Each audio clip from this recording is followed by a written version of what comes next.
Alright, I know you're excited to watch this video and maybe a little bit confused, but before we get started, I have a couple things I need to say. First off, this is not a new video. Now don't click off yet, I do have something to say about that. This is going to be a compilation video of all the previous episodes put into this one challenge, so that way you can watch it all at one time. Now, the reason I'm doing this is I'm going to come up with a new playlist of videos that you can listen to while you're playing video games, while you're watching TV, while you're eating, or anything else that you might need some noise for. And to that point, this playlist is going to be called Background Noise. It's going to be a compilation of all the longer form content I'm going to have as compilations put into one video. And what's going to be special about this playlist is that if/when I become monetized, I'm going to try and make sure that these videos are not monetized, so that way you can use them to listen to. Like, for if you need a nap or something, you won't have to worry about commercials constantly being in the background. And you can put me on my word for that one, because I will try my best to avoid that. The second thing I wanted to mention was just how awesome you guys are. My channel just started a few months ago, and we're already up to 25 subscribers. Now, that may not be a lot to some people, but to me, that's a ton. And we got 8 from just the last video alone. Look, my original goal was actually to just hit 100 by September, which is my birth month, but if you guys can keep up this pace, there's a chance that we can hit that and smash through that limit. Now, I'm not necessarily expecting anything crazy, because none of you guys know me, why would you want to subscribe? But I'm kind of hoping it's possible, and I know it is, but I'm going to have to keep up the good content if I'm going to expect the same thing from you guys. Well, without further ado, here is my Munchables Minimum Jumps playthrough. Hey guys, and welcome back to another episode of... Wait a minute, this isn't Mario 64. What's going on here? I thought I was supposed to be finishing up the game at this point. Well, I was going to, but it started frustrating me, and honestly, I was getting kind of fed up with TikTok Clock. It was giving me some serious issues, and I just didn't want to finish it right now. So I've decided to move on and maybe come back to it later. Maybe with a few more viewers, it'll be more exciting when I actually manage to beat it. So for now, we're moving on to the next franchise I want to play over, the Munchables. You've never heard of the Munchables? Seriously? I mean, to be fair, I know I'm kind of old, but I'm not that old. The game was on the Wii, it was pretty good. I'll give you a little bit of intro right here. This is the amazing planet of Starving. A fantastic world made up of many islands, which are all connected by rainbows. This is where the Munchables live. They love to eat more than anything in the world. The Munchables' most prized possessions on the islands are the legendary orbs. They also have a leader, the Great Elder. The legendary orbs provide plenty of food for all of the Munchables, which keeps them very happy in their peaceful rainbow world. But one day, the carefree lives they once knew changed quite suddenly. A mysterious fleet of UFOs surrounded them and began flying all around the islands. One by one, they took away all of the legendary orbs. The strange aliens in the UFOs were able to use the tremendous energy from the stolen orbs.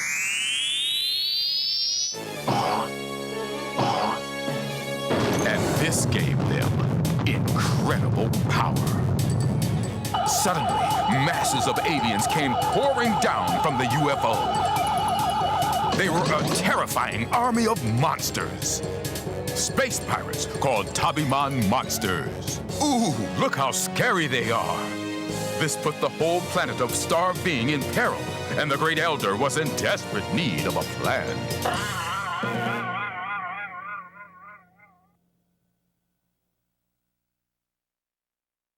You heard that right. The legendary orbs, not these pieces of what look like clearly colorful, poop, things like that. These magical artifacts that make things so much stronger have been stolen by an alien race of fruits and vegetables that are pirates.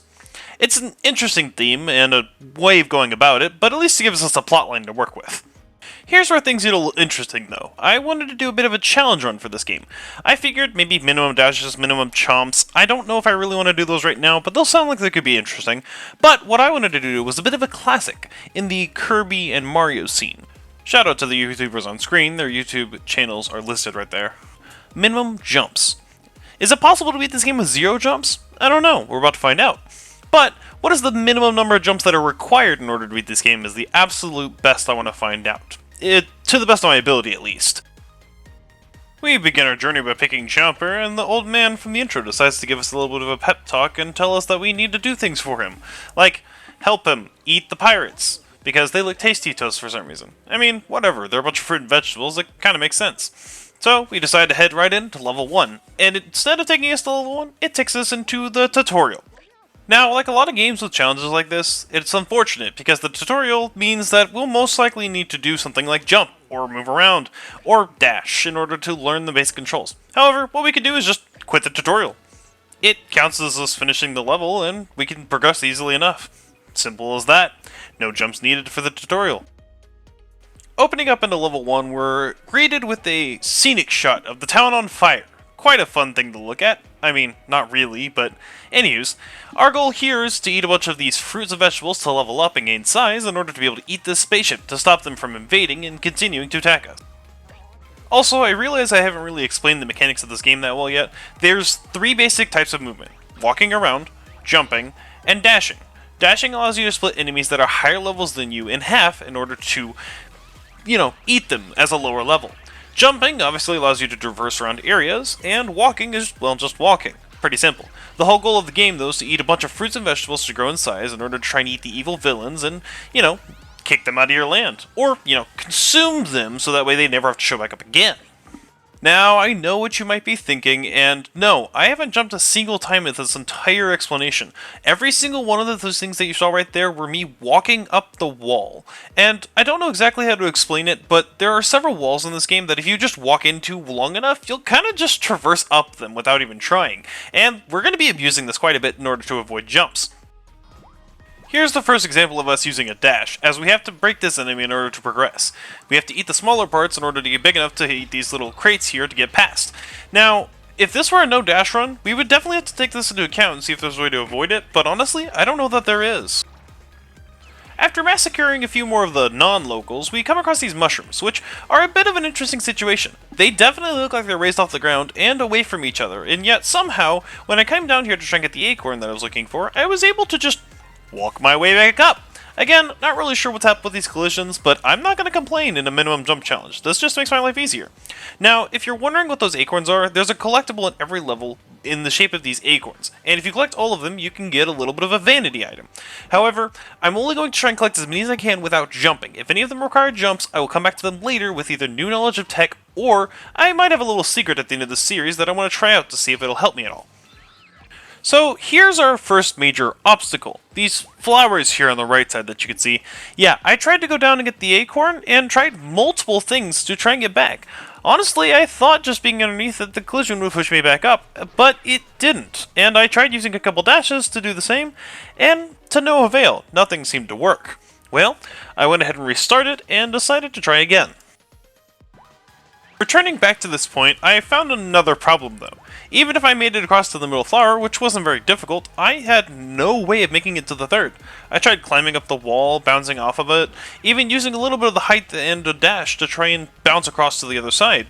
And nothing seemed to work. Not even the weird wall hugging trick that allows you to gain some sort of height. It had no effect here. Suffice it to say, I had to take a jump here, because there was no other way for me to cross, which kinda sucks, as I was kinda close to the end from what I could tell. Hopefully this doesn't turn into a pattern of sorts, where it's just one jump, rather than a ton like I was expecting. Only time will tell, I suppose. Anyways, with that out of the way, we go right for the objective, as we don't want to stick around for anything extra, because we don't want to get an extra jump added to our score.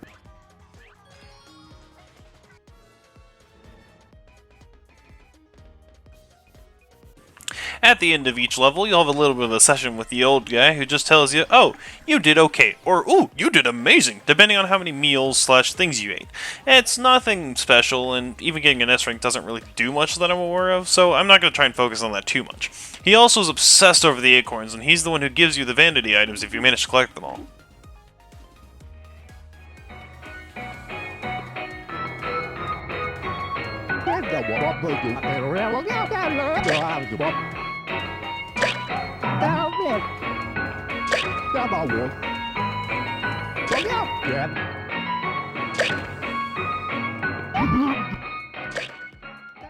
So this is level 2, and that is a leader pirate. Almost every level 2, if not every level 2, has a giant pirate that's considered a leader pirate. Basically a mini-boss that you have to beat in order to complete the level.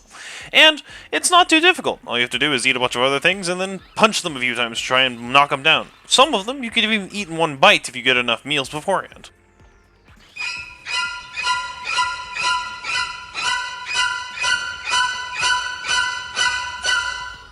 So, if you didn't catch on to what was going on there, yeah, this is where Jump 2 comes into play. Unfortunately, there's no flat surfaces to gain height on, my dash doesn't give me any sort of vertical, and walking into the cannon itself doesn't do anything. And unfortunately, until I can get rid of this old barrel thing on top, I can't progress. So, this means Jump 2, unless there's some sort of obscure mechanic I'm missing.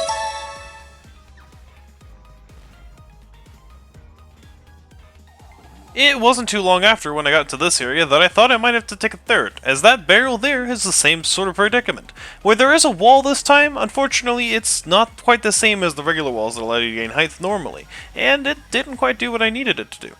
However, there's a bit of obscure tech that I did know about this time, and thankfully it allowed me to save a jump. However, I had forgotten about it at first and accidentally ended up eating all of these enemies and had to redo the level. And I'll show you here in just a moment why that's important, as you probably have figured it out, and if not, I'll show you. So here's the thing. When you come back to the area, these guys are higher level than you, meaning that you can dash into them and pop them. Several things happen. First off, you pop them, and they get smaller. Second thing that happens, though, is you go up a little bit in height after the bounce, allowing you to gain just enough height to eat the pumpkin thing and progress the level.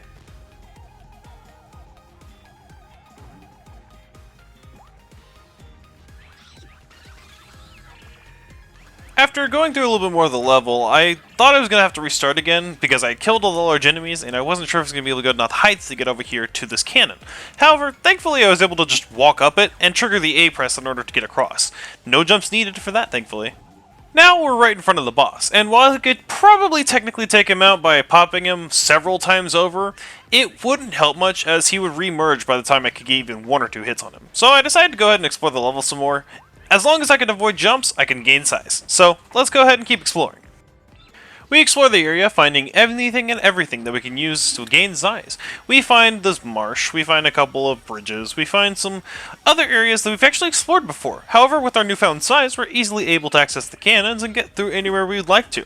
We actually even, in fact, eat this large watermelon dude over here, which is a unique enemy to this stage, and I think he's actually unique to only 2 stages in this game, meaning he's pretty special. Only a few more levels and we could chomp down this first boss with no problem. Oh wait, look, there's something over here. Huh? This giant... to be honest, I don't really know what she is, but she ends up helping us get to level 100, the max level of this level. Well, isn't that an interesting statement? Anyways, with this, we can actually eat the boss in one chomp, and that's exactly what I plan on doing. Launching across the world, we get to our final boss of this area, and down the hatch with you. Let's go! Pff, hole in one.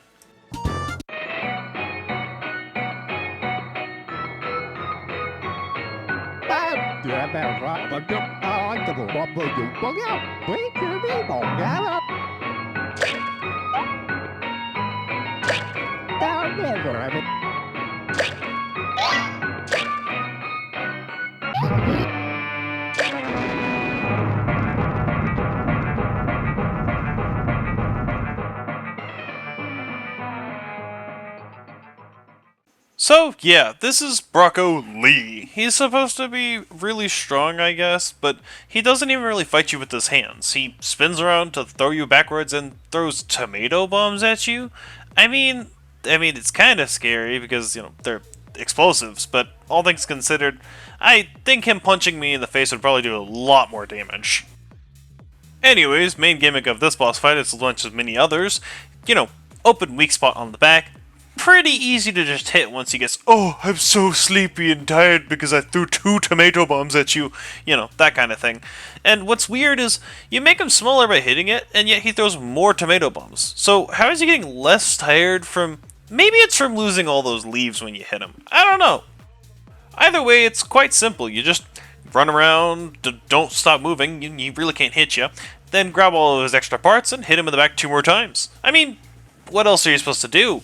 Once you do finally do this, you eat them right up, and you can finally get your shiny feces, I mean orb.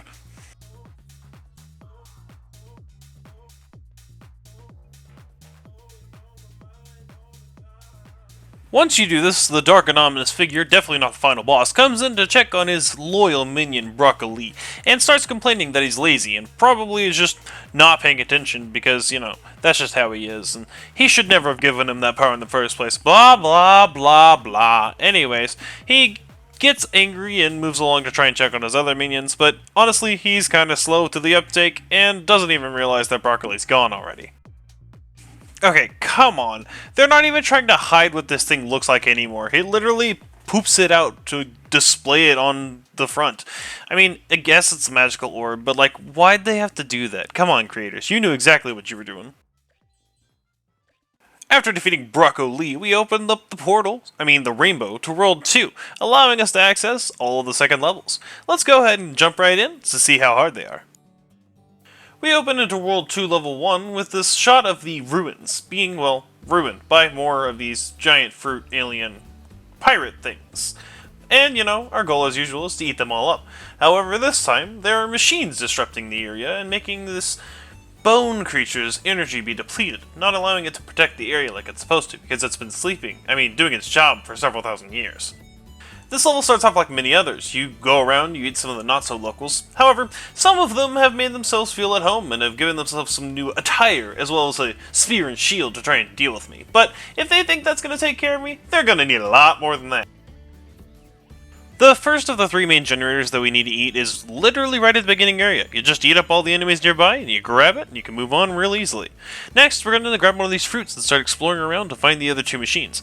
They shouldn't be too far from here, I don't think. Here's where I run into one of my predicaments, though. I thought I was going to have to use a jump to get out of here, or at least restart the level in order to escape. I tried a lot of different things between dashing, moving, walking into walls, but I just couldn't seem to get out. However, I was able to eat the machine without even trying to get on land. Kinda nice, but still need to find a way to get out. Thankfully, after enough wandering around and pushing myself into walls, I did actually find one spot that allowed me to escape. I even jumped back inside to reattempt this, and it really was just that one spot that allowed me to escape. Don't know what it was about some of these other walls, but they wouldn't let me get high enough for some reason. Now, here comes the first predicament of the run, the heavy power-up. This allows us to bounce upwards and back to the ground, doing a shockwave of damage to lock people in place in order to eat them easier.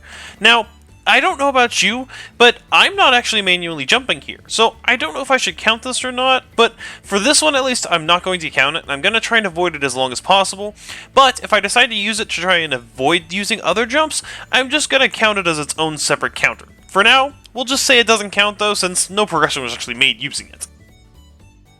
With that though, we decided to wrap up the last few enemies we had in the area, and go to get the last generator, being protected by the only banana left in the land. Now, with that being said, I thought this was the end of the level. Genuinely, had forgotten that there was more to this level. But this level is much, much larger.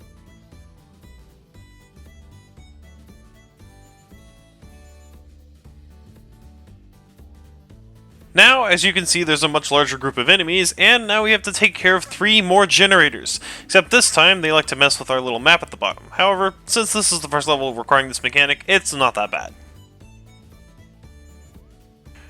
Hey, what was that? Play that back in slow motion! No, no, no! I'm telling you, that was a jump! I know some of you are probably going to say that, so I actually went back in the water and walked right out just to make sure that you saw it, so that way, you know, I could prove I didn't actually jump, and if I did jump, that it's possible to get out, so I'm not counting it. I'm not sure if you saw what I just saw, but hitting that bomb actually jumped me on top of that wall. Damage boosting might be another one of those mechanics that's kind of weird that I might take advantage of later, but until I know better about how that mechanic works, we'll just kind of go with what we have for now. The second to last generator we get down here at the bottom next to this eggplant and this, I don't entirely know if that's like a radish or whatnot. And the last one was on the left on top of this large flower lily pad thing. I guess that means that this entire level, in fact, is doable without jumps. How surprising. The next level places us in the desert, just outside of the quote-unquote temple ruins. I don't really know how far this is true, as these are completely separate maps, but that's what they say anyways. The goal here is to eat 6 of these large cactus enemies, and the boss is definitely one of them, as this is level 2, so there's definitely a mid-boss. So, I don't know how many of you know or have noticed this if you have played this game, but it feels like some of these levels you progress significantly faster than others. Like, you level up way quicker in certain levels than maybe, say, the first few levels. And not necessarily because it's an easier level, but just because the game feels like it. And let me explain. It almost feels like the Pokemon class, where some of them are slow experience groups and some of them are fast experience groups, meaning that you level up quicker or slower depending on the type of Pokemon you have. This one feels like just depending on the level you're playing, you'll just naturally level up slower or faster. Even if you eat just about the same thing in relative size to you on a previous level, you may level up 40 times there, where you'll only level up maybe once. The first of our unfriendly, prickly pals is guarding the first gate, allowing us access to the rest of the level. The rest of the cactus, however, are not doing anything similar. They are just kind of wandering about and minding their own business, chilling in the sand dunes. Whereas the last one is directly attacking us, and I will get revenge on him for that. But I don't really understand why we have to attack the other three, but in order to progress, we have to, so I guess the job's a job. As I said before, all the other three of the smaller ones are progressing through these little sand dunes here. They're not really doing much, but with our large size we're easily able to press through this wind and get to them and chomp them right up. After grinding out a few more levels to try and get the max level for this, level, we get to the boss and realize that even if I were to be able to get max level, there's absolutely no way I can beat him. I can eat him up in one chomp. And you know, honestly, that's kind of unsatisfying. It's way more satisfying when you get to the boss and just eat him in one gulp. So much better that way. Did you see it though? Those sparkles above my head? Right at the end. It wasn't for very long, but you could see it. That meant I hit max level in that level, which isn't crazy or anything, but it's something, I guess. Alrighty, time for level 3, the second major boss of this run. His name? The Great Grapey. Wait, the Great Grapey? I mean, the Great Grape would have just been fine. Why'd they have the Y on the end of that? Who knows, who cares? It's time to consume this guy, but he seems a little big for that. So, how do you think we beat him? I mean, probably another obvious boss weakness, but how do you think we beat him? If you said launch the grape segments back at him and eat his small glowing green parts, you would be correct! But if you didn't say that, how dare you? Like, do you not even know this game by this point? Oh, wait, I guess this is the first boss that we've done with this type of mechanic. Let me just tell you, there's probably going to be a couple more of these. Over time, we whittle him down by launching his grape sack at him and eating his glowing green parts, but, I mean, much like every other boss, they do have a weak spot, and you just gotta keep moving to dodge their attacks. To be fair, half of these attacks I've just dashed through, and for some reason the collision just doesn't happen. But anyways, after doing this a few times, we knock the grapes out of him, and call it a day. After that, the big, bad, scary face man reappears and is looking for Great Grapey, but of course he's a little bit late again, as all villains do, and for convenient plot's sake anyways. He begins complaining, like he did with the last boss, and tells us that, oh my gosh, why is Grapey not doing his job? Why is he being lazy when he's got a job to do? And he goes to check the other pirates because he wants to make sure that they're okay as well, since something strange is happening to them.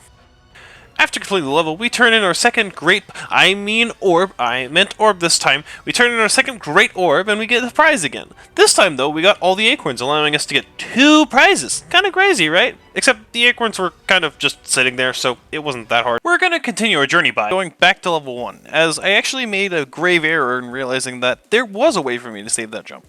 Most of these levels, if you haven't already realized, are very circular and can go both ways, so instead of having to make this jump over the flowers that I had before, I actually could have just turned around and climbed up the edges that were there before, allowing me to eat the giant spaceship UFO thing without actually needing to get past that area.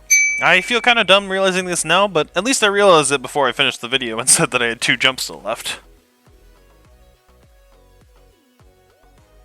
I did make an attempt to try and go back into level 2 to see if there was anything I could do, anything I missed, maybe some sort of damage I could take to try and get on top of the big cannon, but unfortunately, I couldn't find a single thing, and, well, I guess we'll just have to move on until we can find out some new techniques if there are any.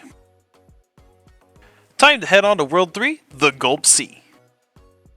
We're welcome to the giant open ocean with these metal piranhas. I mean, I guess they're still technically food, but in robotic form, so it counts, I suppose. The Great Elder decides to challenge us to a fishing competition, and you know, no one's gonna beat my butt when there's a lot of food on the line, so we're gonna do this and we're gonna beat him for sure. The goal here is plain and simple. We have to eat these fish to try and progress and collect 100 of them in total. Now, that's not that hard of a goal, and there are actual pirates here. I don't exactly know what fruit or vegetable they're based around, but, you know, actual pirates, rather than just random space pirates that look like fruits and vegetables. Anywho, this is also the first time we're introduced to a new mode, Speed Mode. There's not really any jumps required with this ability, and it just makes us move fast to catch things easier. I will not be counting this against us in any way. If we use a ramp to gain a little bit of height, it doesn't really count as a jump when we're just gaining the height off of the land. This is where I started realizing some of these nuts were going to be harder to get than others, as I couldn't reach this one with my current size, and I wasn't sure if it was going to be possible for me to get big enough to grab it, but we'll see about that later. I don't know if it's just me, or do these, radishes or whatever scream like anime antagonists, like some sort of like semi-villain antagonistic group, you know, with the giant watermelon in the background with this club. I was gonna use the action anime, but I don't have premium, so unfortunately I can't use that effect, so it's not as funny now. Here's our first hurdle, and I mean major hurdle. Boats. I thought they wouldn't be too bad, as there was a little bit of me being able to levitate just a tiny bit. However, for some reason with boats, you just can't get over them, and it's probably because of their outward edges rather than their inward edges, or just solid flat walls. I don't know if that's exactly what it is, but it became a big issue, and I don't know if I was going to be able to pass it or not. However, instead of giving up this time, I decided to turn back and see if there's another way around. There's a bunch of tunnels that you can dig that actually go under the water and bring you to areas you wouldn't normally be able to access without jumping over the boats. And we did eventually manage to get them all, surprisingly. I was scared for a moment that it wasn't going to happen.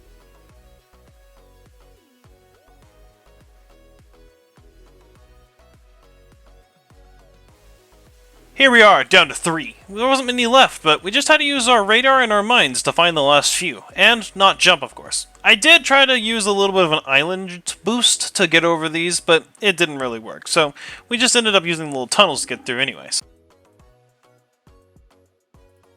At this point, we tell the Grand Master that we caught 100 fish and that he sucks because he didn't catch any at all. Now, with it being scripted and all, I mean, there's not really another outcome, but we're just going to say he sucks anyways to make ourselves feel better about how bad we're doing right now, with only one jump, of course. I mean that sarcastically. I just wish there was some way to get rid of that jump.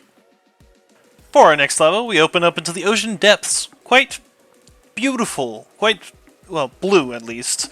It's got a lot of enemies, it's got a lot of acorns, and it's got some blocking paths. How are we supposed to get past those exactly? We eat a few enemies like we do with most other levels, and decide to go and jump down to see if we can get through this little current here.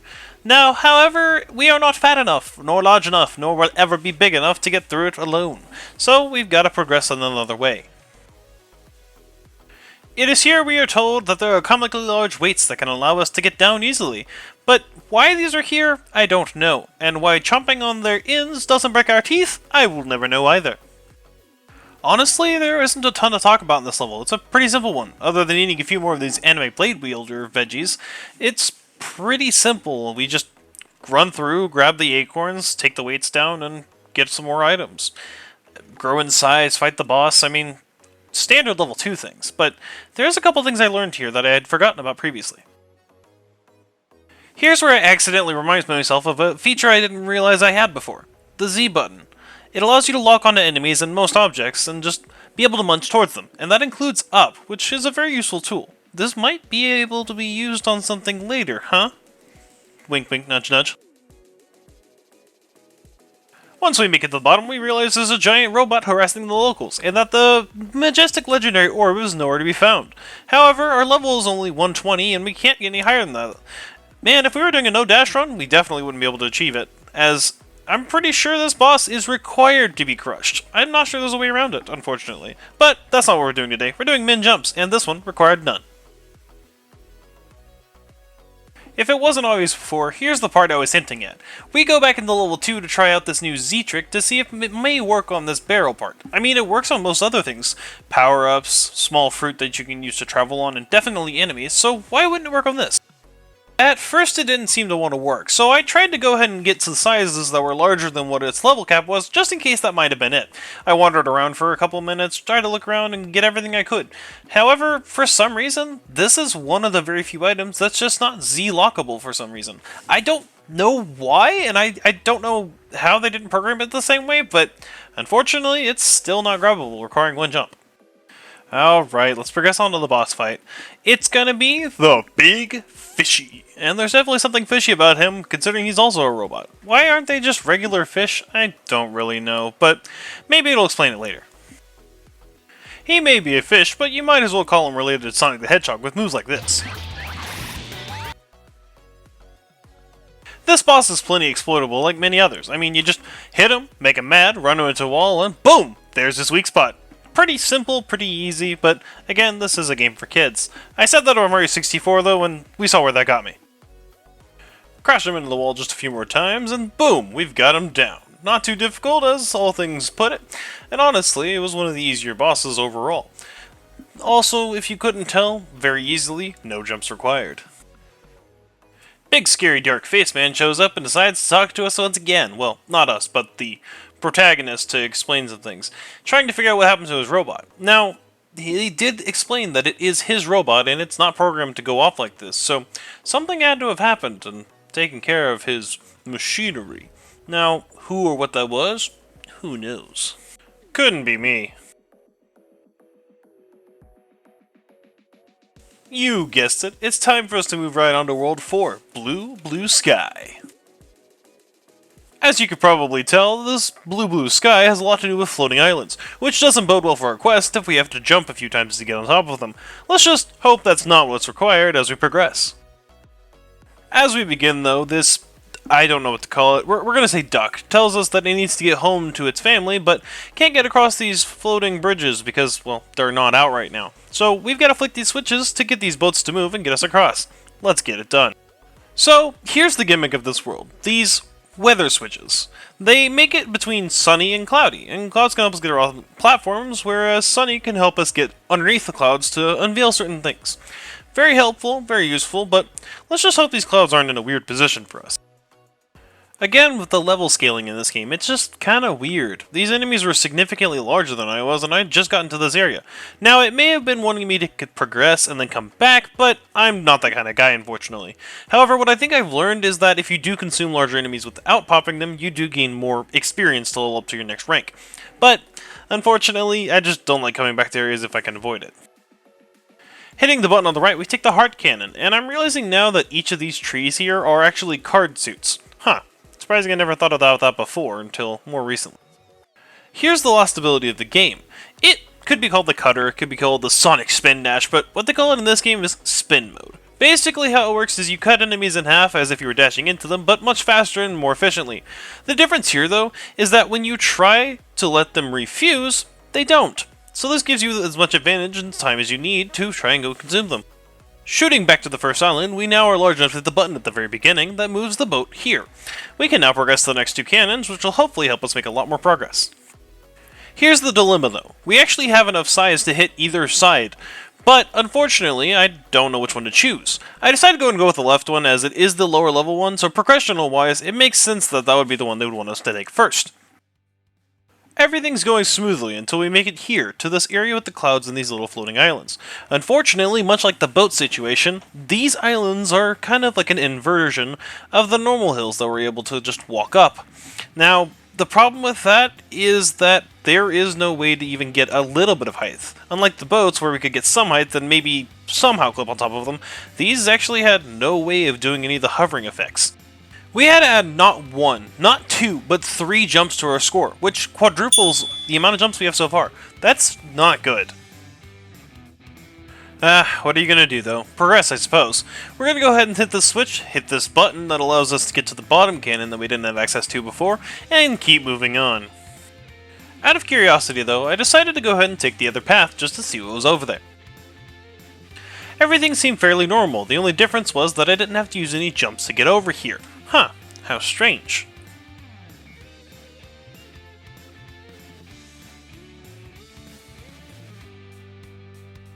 Wait a second, this area seems familiar.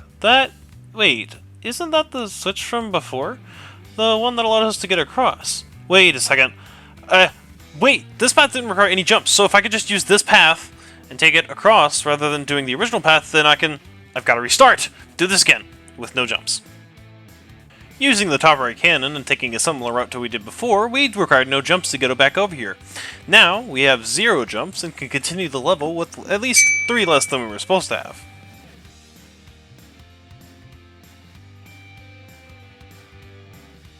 Now it's actually time to take the bottom left cannon and see where we go.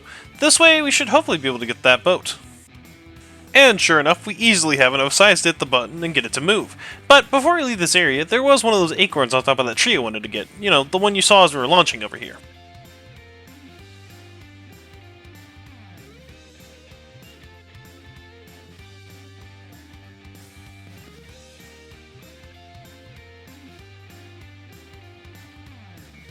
Now, you can see the game's trying to push us up there, but unfortunately it's a little bit too high without a jump. But if we use a dash, we are able to get up just slightly onto the edge of it, but it's still not quite enough.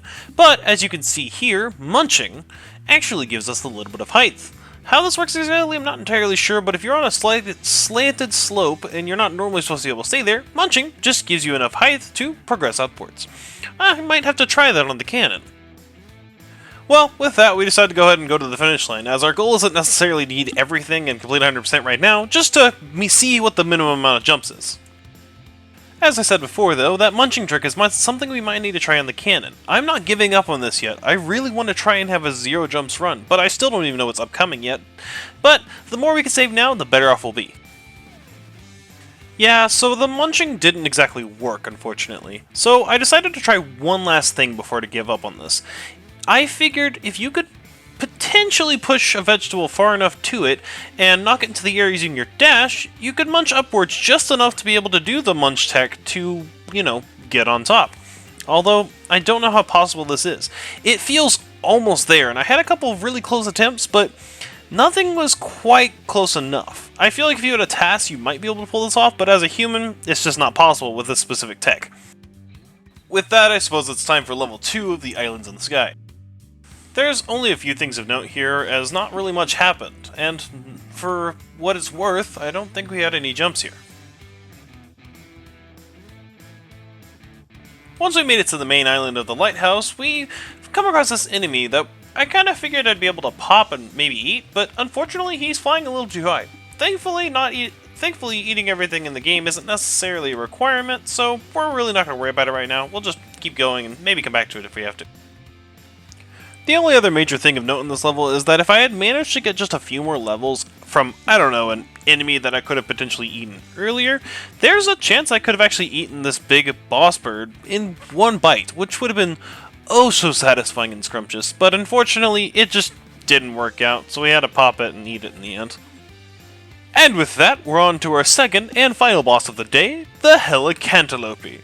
And I get it, it's supposed to be a helicopter that's a cantaloupe, but like, these food puns are kinda mid, but they're great in the end, also. This boss actually ends up being easier than the fish boss, so I decided to go and have some fun with it, and ignore his weak spot and decide to eat all of his chunks to fly off of him instead, trying to gain as much size as possible, just to play around and mess with him. Eventually, though, we do manage to break off enough chunks, eat them, and become larger than he ever dreamt to be. It wasn't too difficult, thankfully, and all things considered, I only took damage a couple times, just mostly from me being kinda silly, but he's gone now.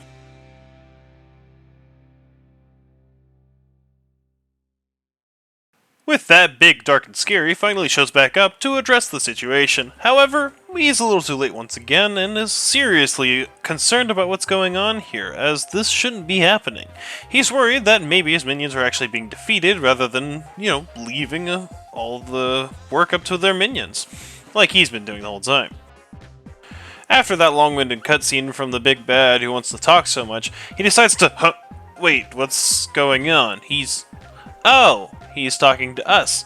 He's finally figured out that we've actually been causing trouble and has come to confront us directly. But it turns out this is actually a friend of ours. Quote-unquote, friend.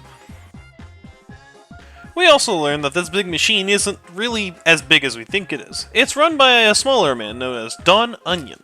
And unfortunately, if his machine was working for him, we would probably be squashed easily right now. Thankfully for us, we are easily able to get away since he's been having some issues.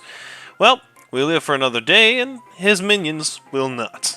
Alright, we're at about the halfway point of the video, and I don't want to pry, but if it's not too much to ask, I'd like to ask you to subscribe. It takes me a lot of time and effort to make these videos, and honestly, I'm pretty proud of them. But if you don't, all the same, I hope you enjoy it. Continuing onwards, we're taking on World 5. A world that looks like maybe it would be something from the Luigi's Mansion series, but it's just a haunted house in this world. Time to go inside. Upon entering the mansion, we have given a spread shot of several different rooms in the mansion. As you can see, it's a very large area, and there's probably going to be a few things that are going to be hard to get to. But with a little bit of jank and luck, we should hopefully be able to get through without any jumps. The only thing that scares me are these stairs. I don't know how we're going to progress past them, but I'm sure we'll find out soon.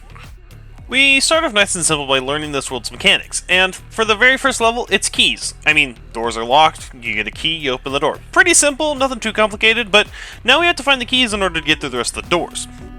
We immediately grab this first key here in order to be able to press through orange doors. I mean, it's right in front of our face, might as well get it, there's no point in waiting. We take the orange key and continue moving in hopes of finding a door that we can open. However, we find a door that's locked, another door that's locked, and oh look, another door! But it's also locked with the key from before. How do we get these? I don't know. We'll see. Where's all the orange doors? Oh, there's one. And believe it or not, it effectively goes nowhere. When you go through this door, the next door immediately afterwards requires a key we do not have access to. And with that, we go back to the main area, where we've got one last path that we could take that I've been kind of fearing from the start. The chandeliers. Now, these start off simple enough, but they don't continue that way. You can easily get onto the first one by just kind of walking onto it. It's not that much of a distance, and you don't fall down. I was hoping to get a few more levels in size in order to just be able to walk across or even dash to the next one, but unfortunately that's not going to be the case. I thought I would have to potentially use an extra jump here, but I did decide to go through a few more times and take a few minutes to actually look around and see what my options were, and I did manage to find something. Right here, I was able to use this bit of chain and whatever this link is at the bottom to gain a little bit of height and use a dash off of it to bounce backwards onto the platform next. However, it's not as simple as it looks, but I am going to coin this term slope dashing, because it allows you to get height without actually gaining height by jumping. I'm going to try and explain to the best of my abilities how this works. Basically, if you line yourself up just right and start walking up a wall and then dash about halfway as long as it's slanted properly, you're allowed to use a dash and slowly gain a little bit of height as long as the dash is still going. Eventually gravity will take over and the dash will go back down, but if it's only a small enough gap, you should easily be able to make it across. Anyways, here's an uncut portion of it that I actually used to manage to make it across.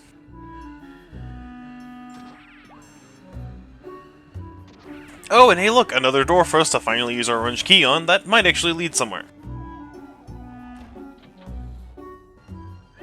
And find something we did. After walking down a couple of halls, we managed to find... Wait a second.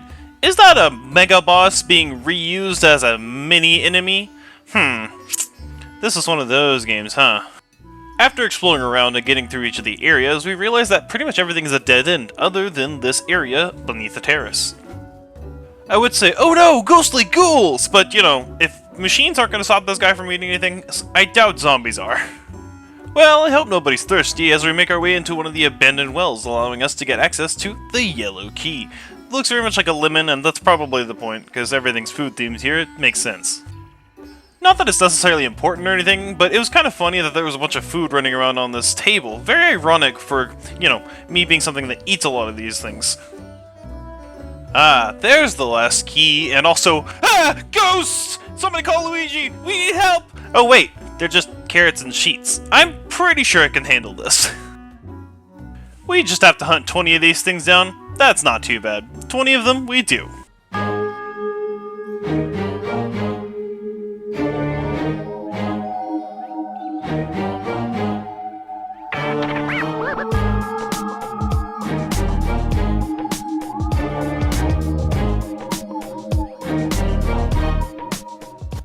I'm hoping that edit looked as cool as I thought it did, but honestly I don't know, and I spent about 15 minutes trying to make that, so I mean if it turns out well, yay, but we have more of the video to get to, so let's go on and continue forwards to the second level. Level 2 brings us into the great outdoors, so it's all foggy and musty, my favorite. Anyways, if we can make it through all of the allergies and dark pollens, we'll eventually make it to find that the great orb is no longer here. Who would have expected that after everything that's already happened? But our main goal now is not to worry about that. Instead, it is to take out the boss pirate. There's not too much of particular note in this level. Honestly, this was a pretty simple one. A lot of it was just walking up walls and chomping on things that were a size that I was able to access. The boss himself was easy and I could have taken him out a long time ago, but I decided to try and go for a few of the extra nuts in order to get 100% of this level. And here's a couple of them that were a little interesting and kind of hard to get at first until I figured a way around them. In case you weren't aware, because I forgot to mention it in the last area, the stairs in this game aren't really programmed like stairs. They're more programmed like a ramp. So, thankfully, the last area didn't have anything that was impossible for us to get around without jumping, because we could just walk up them. The other thing to note in this game is it seems like the further you get, the more they spawn these bomb enemies.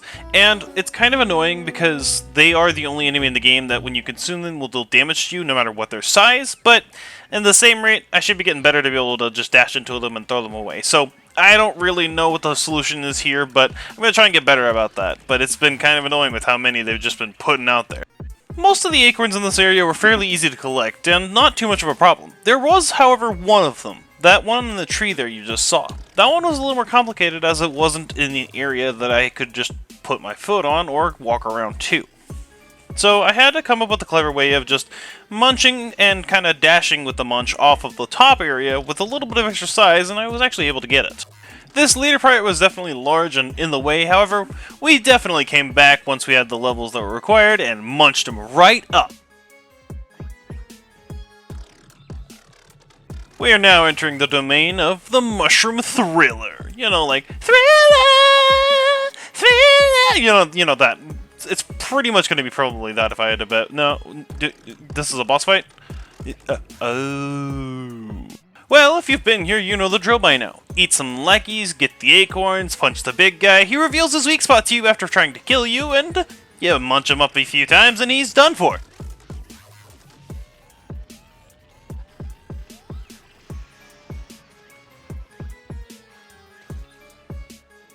With that, we conclude Chapter 5. However, I wanted to make a comment here. Don Onion comes in to warn his minion about what's going to happen. And while he's technically the bad guy and wants to take over the planet and everything, he does seem like he genuinely cares about his minions. Can't say that about every leader, especially not the bad ones. Our next area is for all the who cares? It's for all the people who like sugar and sweet treats. This whole area is a sweets factory, or a bakery, or, I don't know exactly what it is, but it makes a lot of sugary treats. And there's a lot of them here, so hope you get your fill.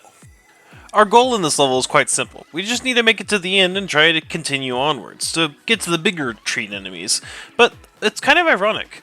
This area has little to no actual sugar enemies that you can eat. Most of them are still just these fruits and vegetables. Kind of sad being in a sugary area and not being able to eat any of it. Our first struggle for this area was trying to get up this wall here. It almost seemed like there was no way to access it. I tried using this elevator to go up, I even tried falling down to see if there was a way to go backwards, but nothing seemed to work. Until I somehow wedged myself in this corner, and this sign kinda just clipped me upwards. Eventually though, after going through enough of the level, we managed to make it to this area where these sweet treats get packaged into presents, and accidentally put ourselves in one as well. Well, that wasn't the plan, but I assume it'll work out, right? It always does. And work out it does, as we use our plot armor like any main character does, and we were able to spawn on top of the chest instead of inside of it. Don't ask me how this happens, but it definitely makes this level easier not being stuck inside of a box. Just saying. With that, this level's finally almost over. Wait, what's that? Wait, it's the Great Grapey? Wait, it can't... Oh wait, that's not him. But he does seem to shoot similarly to him. How peculiar. Maybe their characters are that easy to replace. Anyways, make your way past the gruesome grapey knockoffs and munch these presents down at the very end, and you'll make your way to the next level. Level 2 starts us off by going deeper into the factory, finding a giant cake that needs to be delivered, because if it's not, the factory will lose its credibility. Ooh, is that ice cream? Finally a dessert enemy that we can eat! The sweets are nearly there, they're palpable. Not gonna lie, this crusher section here was a major concern for me at first. To the right of this, there's a ledge that's quite high up and hard to get over. In fact, at my current size, I just can't get over it. However, if I was somehow able to get on top of this crusher, or even use the side of it to gain a little bit more height, I could dash across the right side and make it. This trick was a little bit more complicated than I thought it was, but I also tended to complicate it a little bit, and was actually able to just get on top in the end anyways.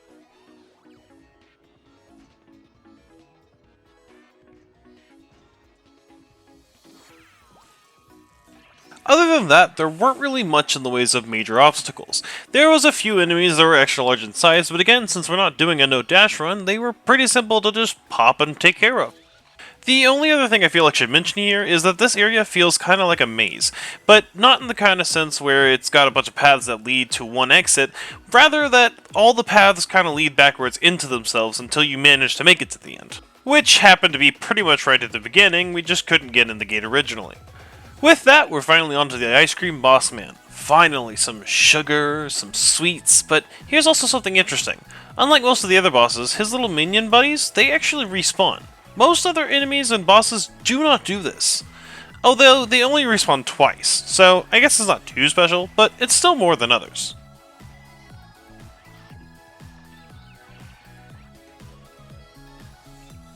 Alright, who left their giant chocolate bunny in the car from Easter? It's melting everywhere and it's getting all over the factory! Wait, that wasn't the chocolate bunny? That was a malfunction? I mean, that makes more sense, but I think the bunny thing is funnier. Here we face off against the one, the only, the Big Choco. You know, the big sugary chocolate bar, the one that looks so scrumptious. Now, let me save you a little bit of time here. He acts pretty much like Big Grapey, Great Grapey, excuse me, but with a little bit more sporadicness. Otherwise, though, he's pretty much the same fight. However, with this one I decided to go ahead and stretch out the fight a little bit by eating his little minions and gaining a few levels, to try and get the S rank. Even though it's not really necessary, it's kind of fun to go for in certain occasions. And look at that, Don Onion's back one more time. He really does actually care about these guys. Or maybe he cares about just trying to become the strongest in the universe. I don't really know, but either way, he does actually at least, look after his minions. He could be the one who destroys them instead, like all your anime villains, but whatever. Finally, with that, we unlock World 7. But the Great Elder actually something he wants to tell us. Something very important to the lore, I suppose. Something about his friend, Don Onion. I bet you didn't see this one coming! Flashback time! This happened a very long time ago, long before I was called the Great Elder. Back then, Don Onion and I were the best of friends. We worked together side by side for the good of the planet. We focused our research on ways to raise good and healthy Tabemon monsters. But one day that changed when I saw something terribly troubling. What? No! It can't be! What are you doing? Have you completely lost your mind? What is going on here?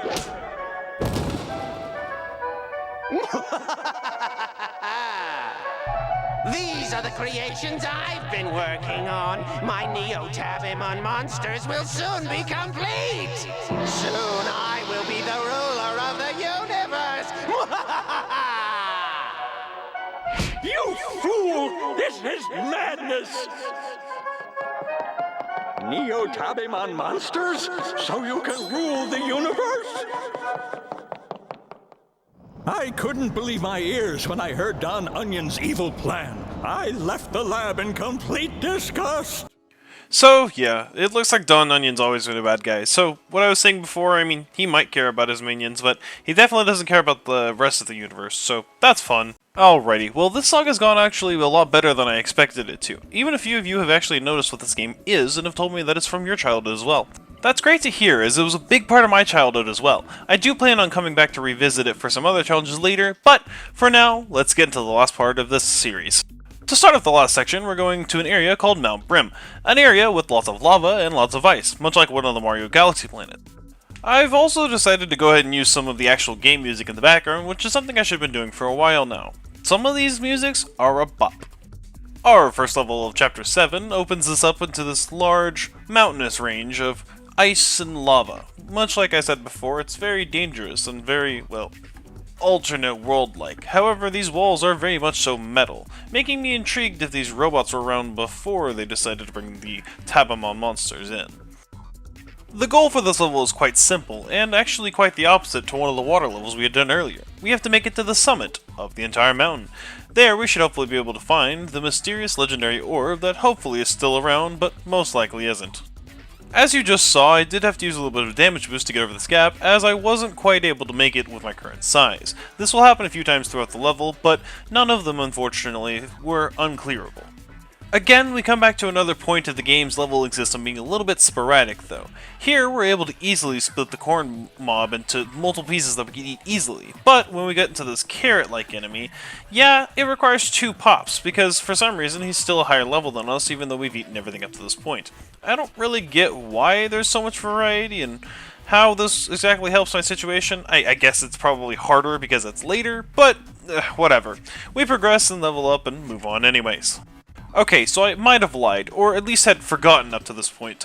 If you were here for the entire series, you would know that in the first episode I made a comment that this watermelon enemy only spawned in 2 levels, at least that's what I could remember.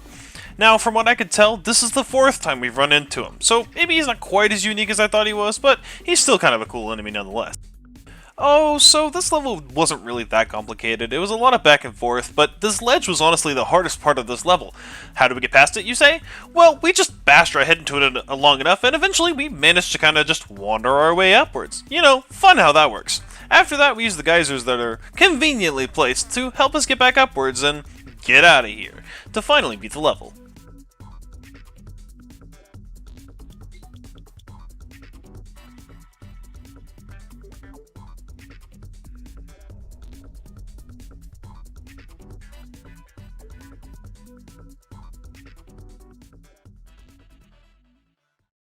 Level 2 opens us up into a big, wide open area that looks like a coliseum, fit for 2 champions to battle it out to the death. But no, we've somehow managed to just make it inside the volcano. I thought we were at the top of the mountain, but apparently we're not even close. And of course it would be an action-packed mega level if we didn't happen to have some rising lava to put us on a bit of a time limit. You know, am I right? Timed level's my favorite. Mario Classic of all. Let's go. Well, beginning things off, it wasn't too complicated. There were a couple of struggles in the matter of speed, getting all the acorns before being able to progress forwards. But that's just generally how this level is. It's kind of complicated in the fact that you have to catch the acorns quickly before the lava tries to get you next. This is also one of the interesting levels where you can see your level jump. And by that I mean you grow more rapidly than you normally would, and most enemies won't usually do that in the game. However, in this level, and a few more of the later levels, it'll start to happen more often, as they want to get you as a bigger size for, I guess, plot reasons, I suppose. You'll see it later. There wasn't really much to say about this level in accordance to jumps at the very least. The only things that were much of a challenge was there was a couple of ledges that were a little bit questionable, and I wasn't entirely sure how I was going to make it up them. But using a little bit of perseverance, it wasn't that bad. However, there was one that was a little bit tricky. There was a ledge right at the end after defeating the leader pirate. It happened to have the final geyser on it that I needed to get out. However, it seemed as though it was just too high enough for me to be able to progress over without needing some sort of jump. I figured I could potentially damage boost up there, but the lava wasn't quite high enough. So I decided to wait it out a little bit longer and try and press my face into it a little bit more just to see if it'll work. I didn't think anything was going to change, I was just going to wait on the lava to rise a little higher, but for some reason it decided to just work all of a sudden. So there's that, I guess. Alright, it's time for the boss pirate. And you remember how I said that second level looked like a giant arena for things to fight in? Well, let me just say, this one is definitely arena for things to fight in, and the boss can tell you that for sure. Oh, and hey look, Don Onion actually made it here before I finished off his boss fight. Looks like I can do it in front of him this time so I can humiliate him. If you couldn't tell before, you can definitely tell now that this is a sumo ring, and pushing your enemy out of the ring will actually, instead of getting them out, cause them lethal damage. My best type of fighting. For most of this fight, he tries to just suck you up or blow you off the map. He's trying really hard to get you out of the arena so the lava can finish the job for him. I mean, again, this is a kid's game, so the boss fights can't be too complicated, but I would have thought this could have been a little bit more interesting. Here, let me show you how it's done. First, you hit your enemy, make them real mad at you, and try to get them to run towards the edge. Once they're on the edge and they're unbalanced, you knock them in the lava, and it deals some serious damage and burns them to a crisp. Ah, sushi. Wait, this isn't sushi. There's no raw fish. I guess this is just a rice ball roll, huh? Now, while I did say this was a boring boss, he does have the unique mechanic of you have to push him in the lava for his last few hits, otherwise you can't finish him off because this level will not drain far enough. I didn't know this before, and I could be making this up, but from what I could tell, I was never able to get his level to go low enough for me to actually be able to just eat him without sinking him in the lava first. Now, with his 7th and final boss defeated, he has no more of the legendary orbs. He can't stop us. We are undefeated! Now what's gonna happen? Oh, he actually wants to sign a little bit of a treaty and give us some food. Ooh, how nice! We just have to go to this middle area that's very clearly not a trap, and ascend, I guess? To space! Where we're going to go eat some appetizers. How lovely.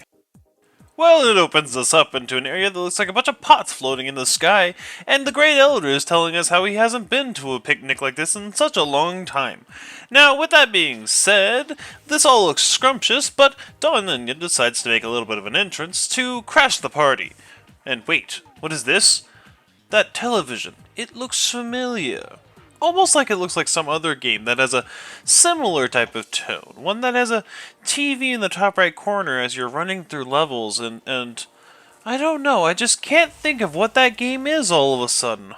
Huh, I don't know what it was, but I bet this game was the game that made it cool. At least that's my headcanon. Anywho's, after a long and drawn-out conversation with this Don Onion on the TV, he tells us his evil plan is to go back and collect the legendary orbs all over again while we're distracted with his new enemies. I'll give you 3 guesses as to what this level is like. Is it A, a long, drawn-out level to try and stall us long enough for him to steal the orbs? Is it B, a level that's going back and uses some mechanics from previous levels for fun? Or is it C, a long, drawn-out boss rush? You know, like every great game has.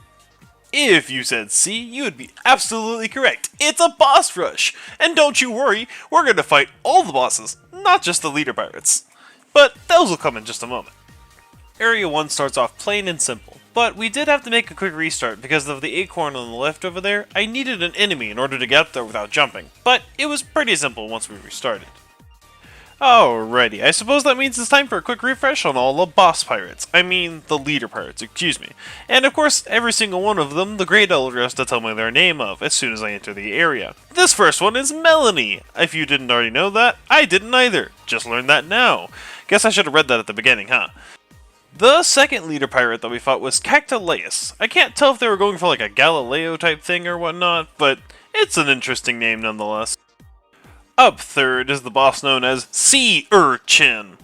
It's split up into 3 parts, which makes it sound like it's a question, or like you forgot his name, so is it Sea or Chin? Who cares.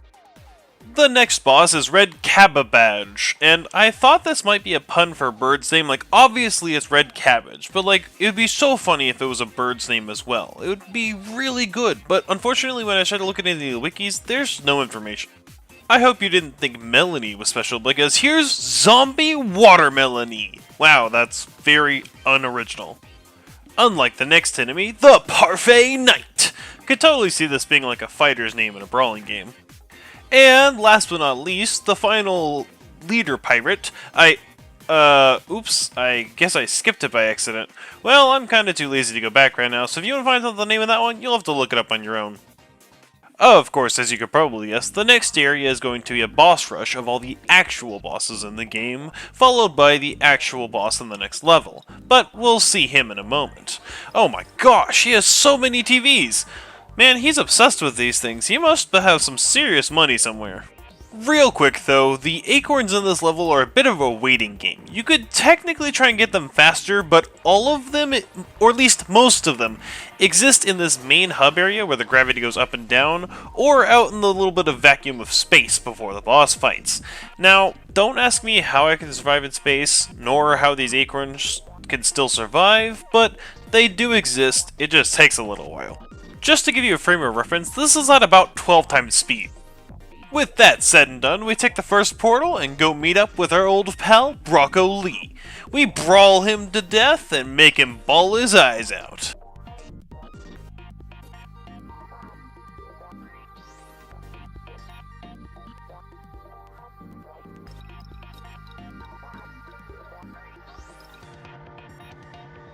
Next is the Great Grapey, who gets easily trampled by our new awesome power of our greater size. This time we can actually knock out his grapes with only one hit rather than 3, like it did in the original boss fight. Probably to speed things up a little bit, but I like to think we're just a lot more powerful now.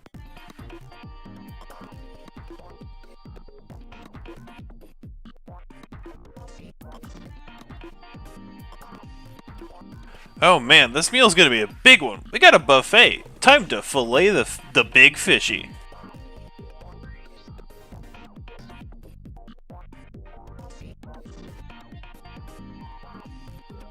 It's time for Heli Cantaloupe. More like Heli Can't-a-lope, am I right? Okay, that was pretty bad. You have every right to boo that one. But, like, come on. They really thought this guy was gonna get me of all things? Now, while Thriller Mushroom isn't that much harder, he definitely has a bit more variety in his attacks. You know, the Thriller! Okay, I won't pull that again. But anyways, he goes down in Ascension, we move right along. Alright, our next boss is the Big Choco, and much like the Great Grapey, we're easily able to hit him out in one attack. But I want to address this line real fast. Do you see where it says he used to be a space pirate himself? That makes me wonder, who started the Space Pirates? When did he join? When did he leave? This just feels like there's a giant plot hole here for some reason. And we're never going to address it again because there's no alternate games for this series. Although I do wish they kind of made a sequel or a prequel even, where you're just playing as the Great Elder and discovering how he became the Great Elder and what he did before that. That'd be kind of an interesting game actually. Anyways, we melt the Great Choco in a pool of our stomach acid and move on to the final boss rematch of this area, the Rice Baller. And he is definitely not ballin', just fallen into that hot lava where he's gonna get destroyed. Am I right? Okay, I'll stop with the funs for now. Now, this is where they could have easily just ended the level. They could have been like, oh, you ate all the boss pirates, now we're gonna spawn you back on the planet. But no! Now we're gonna send you back through the chute, and you're gonna jump out of the airlock, because we're gonna make you fall back to Earth instead. Sure! Whatever. Excuse me, not Earth. Starving. You know what I meant. Alright. It's time to move on to our final boss fight. King Pumpkin! And yes, we're gonna be massive for this fight. It's gonna be awesome! But also, this boss fight music is quite a bop. It hits really hard and really fast.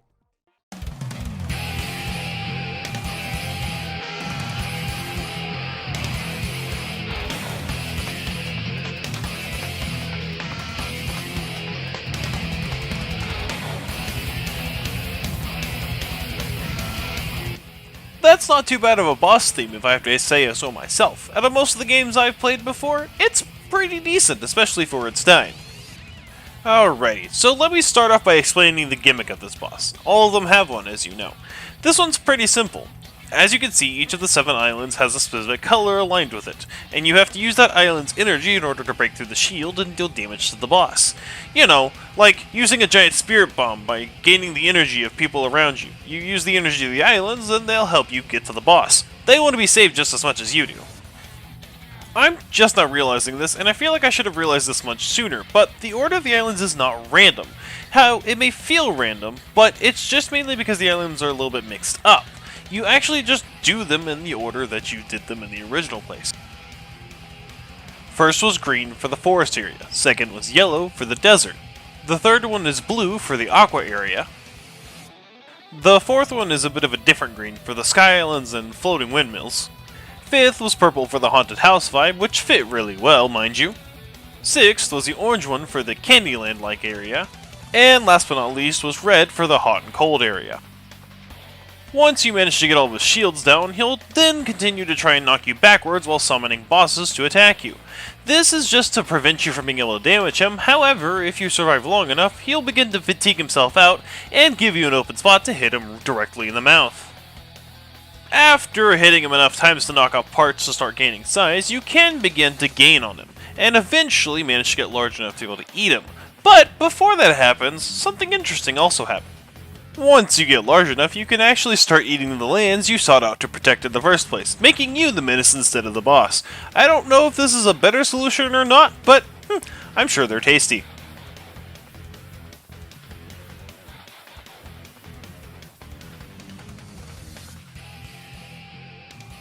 After wailing on the boss, we slowly make him smaller and smaller while we get bigger and bigger, eventually making us big enough to be able to just gulp him up in one singular bite.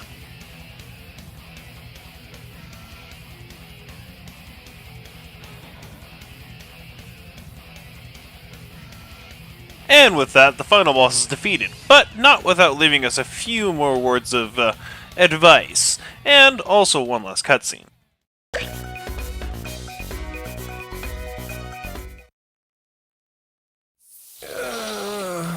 It appears that this is the end for me.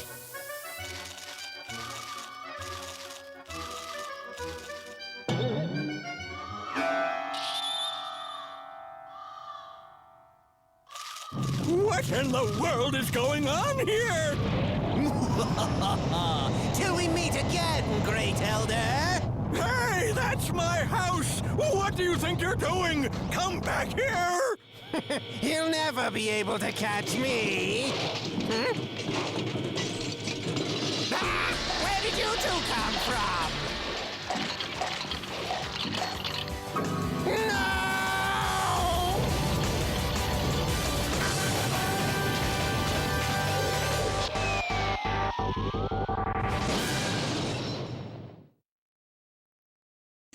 I'm glad we managed to get a definitive, we beat the bad guy, but at the same point, if he did manage to escape, we would have at least been able to have maybe had a sequel. It's kind of unfortunate that this game was a one-off title, but that's just how it goes sometimes, I suppose. So I suppose I should go over a few more things before I finish this video. What were my final thoughts on this game? Well, to be honest, against the test of time, I would say this game is still pretty decent. It's still a really good title, and it keeps up pretty well. The game is fairly easy, as it is meant for kids, but under normal circumstances of being a kid's game, it's quite enjoyable, and lovely art style as well. In terms of challenge and replayability, most people probably wouldn't play this game more than maybe twice in their lifetime. However, I still feel like there might be 2 or 3 more challenges I could do with this game.